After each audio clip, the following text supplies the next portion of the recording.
Министерот за земјоделие Љупчо Николовски денес од Оризари најави отварање на новата сезона за наводнување, но и инвестиции во водостопанската инфраструктура.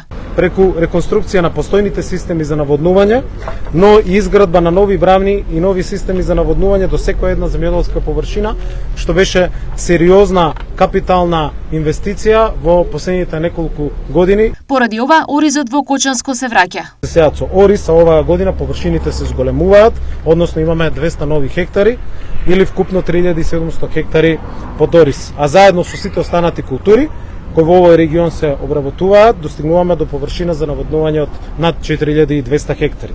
Многу важно според Николовски е следното.